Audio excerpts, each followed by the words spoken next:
Don't bring the baby. It'll ruin the photos, my sister said.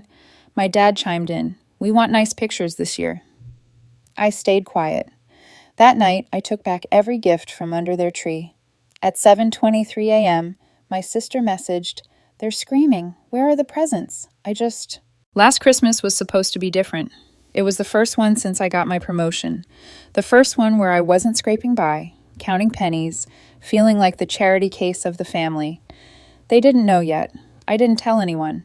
Not because I wanted to make a dramatic reveal, more because I wanted to enjoy the holidays without the weight of expectation or fake affection. I had spent weeks carefully choosing gifts for every single person in my family.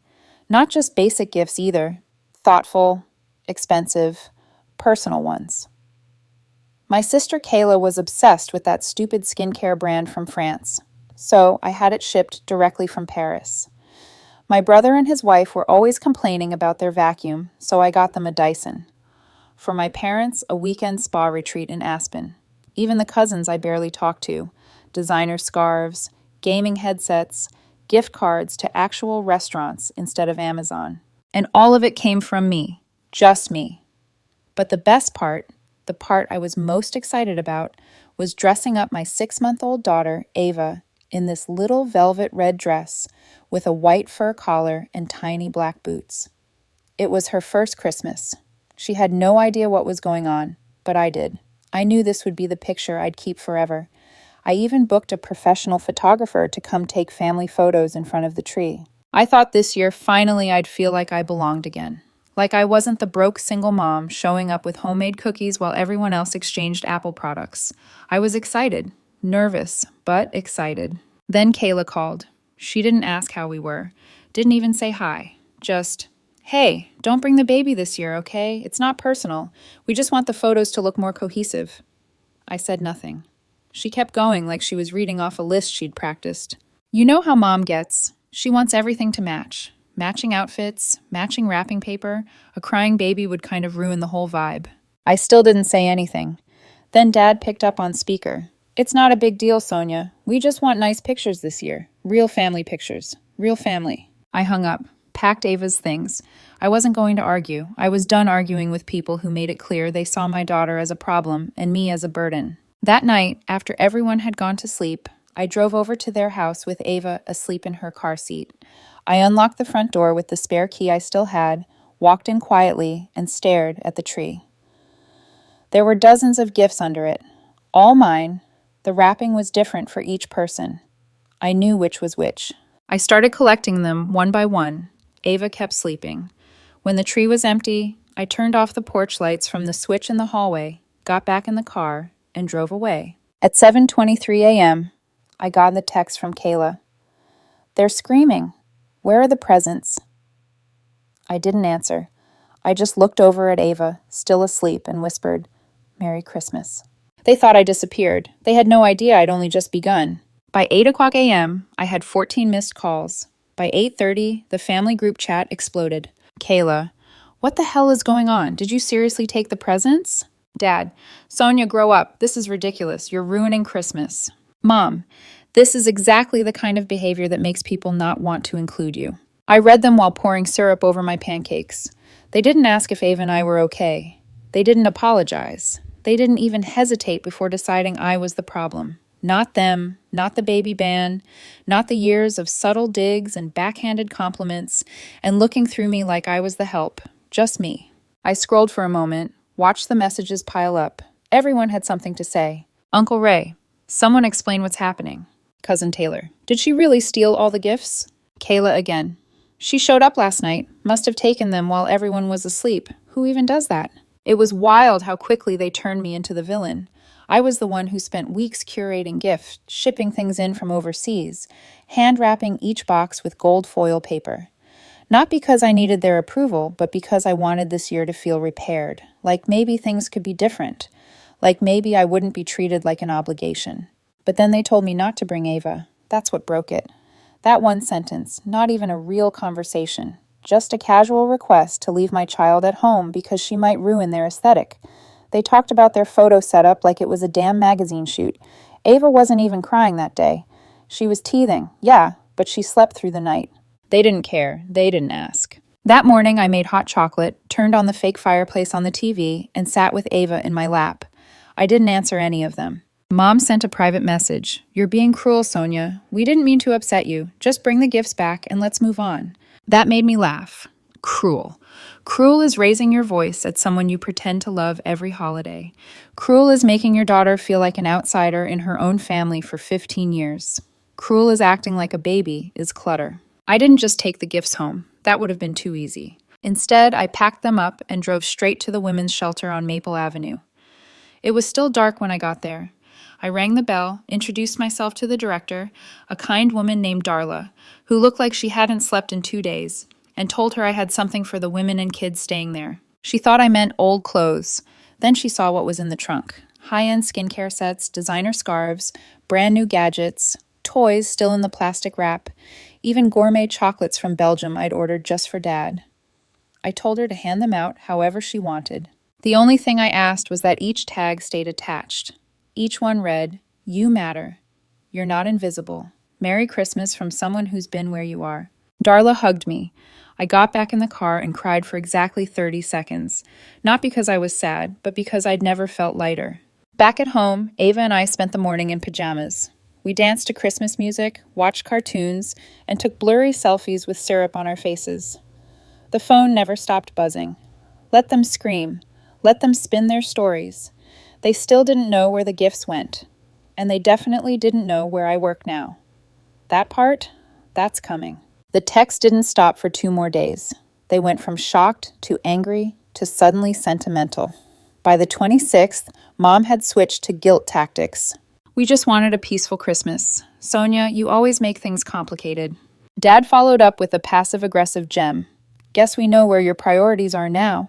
I ignored it all. I didn't post anything about Christmas. No photos, no captions. I let them stew in silence. But then Kayla made the mistake of trying to publicly shame me. On the 27th, she posted a photo of the empty Christmas tree on Instagram. Just the tree, no gifts. Her caption said, "Some people only give so they can take it back. Lesson learned. Family shouldn't come with strings." I saw it at lunch. I was sitting at a conference table in a glass-walled office on the 41st floor of a midtown building, eating sushi off porcelain, while our junior designer pitched a $1 million lobby renovation to a client.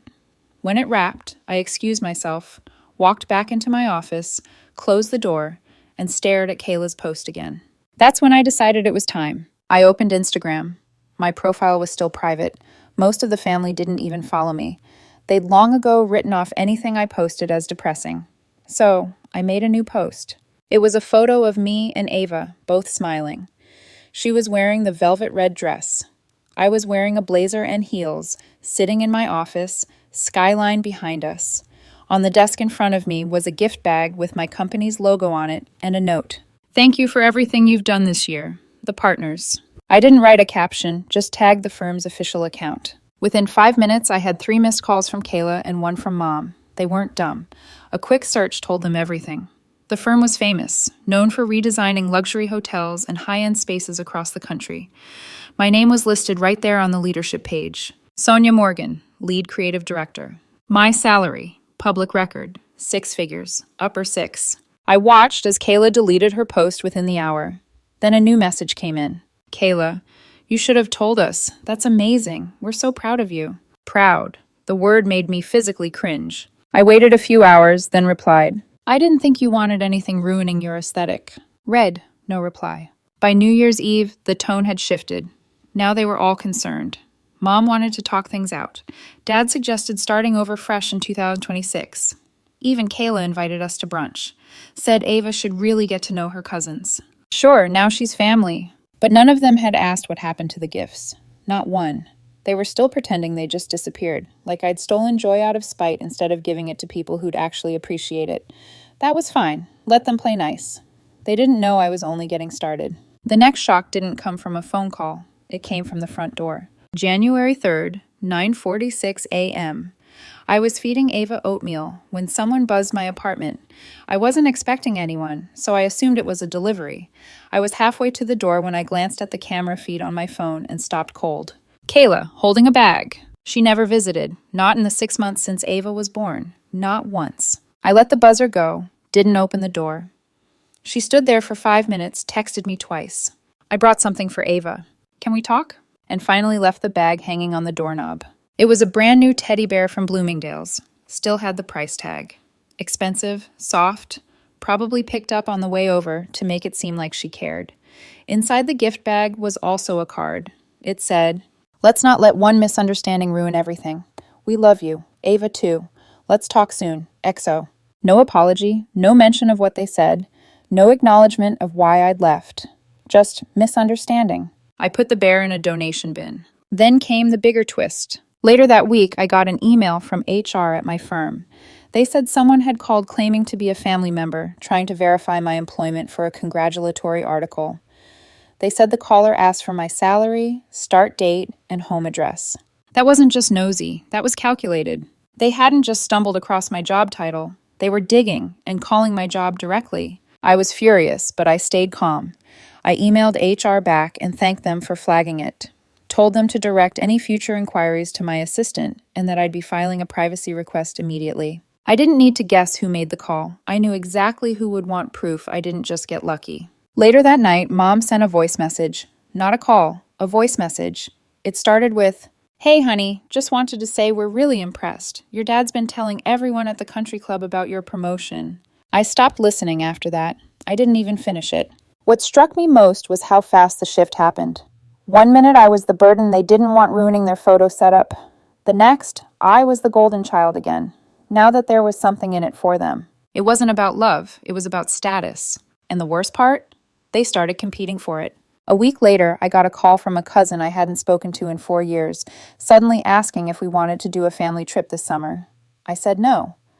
Then Uncle Ray emailed me asking if I'd design his office lobby for exposure. I ignored it. Mom tried again. She said she was planning a family dinner and really wanted Ava to come. She even said she'd bought matching outfits for the grandkids. I texted back one word. "Oh." She called twice. I didn't pick up, so she sent a final message. "You'll regret cutting people out like this, Sonia. Family is everything." I didn't answer, but I did book a flight. Ava and I were going to Italy for the spring. I'd been planning it for months, but now I moved it up. Work was letting me do remote design work for our Rome project, and Ava had her first passport. They wanted to play tug of war with my success. Let them try. I wasn't staying in their game. I was leaving the table. It was supposed to be a work trip. 3 weeks, quiet, focused. It turned into something else entirely. Ava and I arrived in Rome mid-March, jet-lagged but buzzing. Our apartment was a sunlit 2-bedroom on the 5th floor with a balcony that overlooked terracotta rooftops and an espresso bar downstairs that remembered my order by day 3. I worked in the mornings, took meetings in the afternoons, and spent my evenings with Ava, walking cobblestone streets or sitting by the fountains with gelato in hand. She loved it. She was laughing more than I'd ever seen. What I didn't expect was how easily we both settled in. For the first time in a long time, I wasn't adjusting my pace for anyone else. No fake smiles, no emotional landmines, no constant worry about saying the wrong thing. Then something unexpected happened. A woman named Sophia, the project coordinator on the Rome team, became fast friends with me.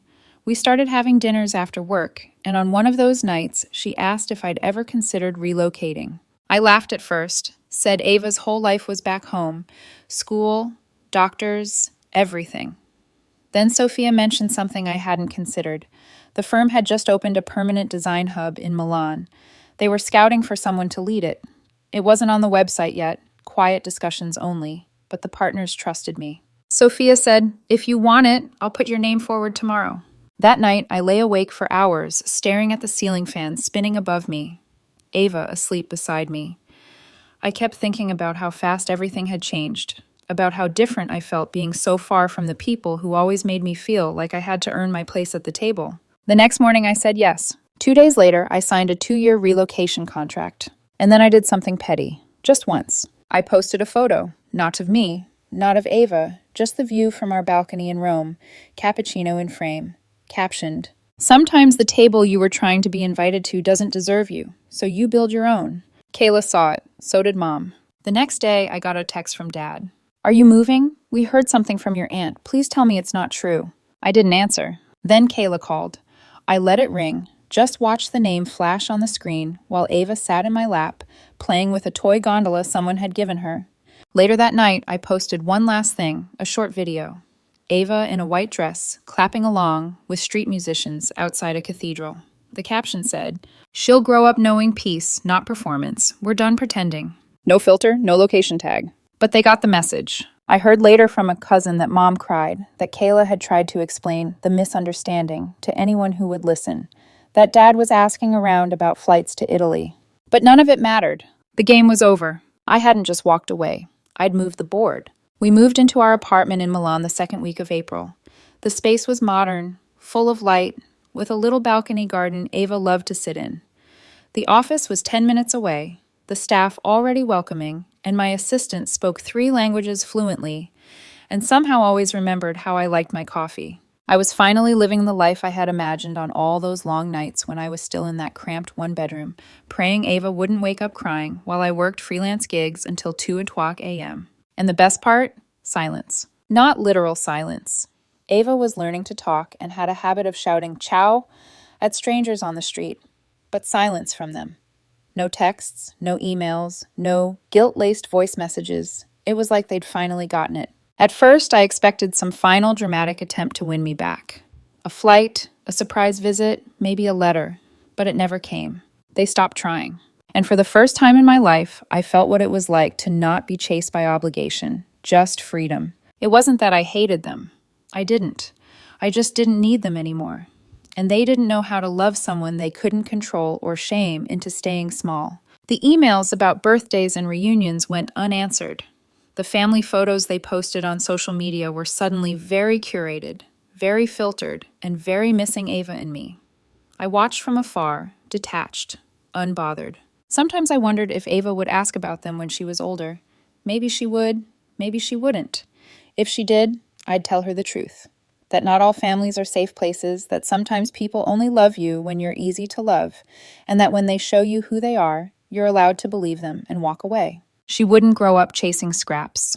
She'd grow up watching me build a life where we were loved fully or not at all. 2 months after the move, I stood on a rooftop garden during an event we hosted for clients. The sky was golden, wine glasses clinked. Ava was being passed gently from designer to designer like she was a celebrity. And someone asked me casually how I got to this point. I just smiled and said, "It started with a Christmas tree." They laughed. I did too. But in my head, I finished the sentence. It started with a Christmas tree and ended with me finally choosing myself.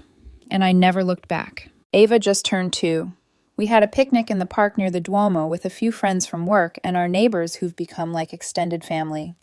She got a little red scooter, gelato all over her face, and fell asleep curled up in my lap while the sun set over the city. There were no drama texts, no backhanded compliments, no guilt, just joy. I got promoted again last month. Creative executive overseeing European projects now. My name's on contracts I used to dream of even reading. And sometimes, when it's quiet and I'm walking home from work, I still catch myself wondering if all of this is real. It is, and they're still where I left them, spiraling in their own echo chamber, still trying to decide whether to miss me or be mad at me. But that's not my story anymore. They took me for granted one too many times, and I gave them every chance. I gave them everything until I stopped. Now Ava and I wake up to church bells instead of group chat alerts. We spend Sundays painting on the balcony and laughing too loud in restaurants. We're free, and we're finally home.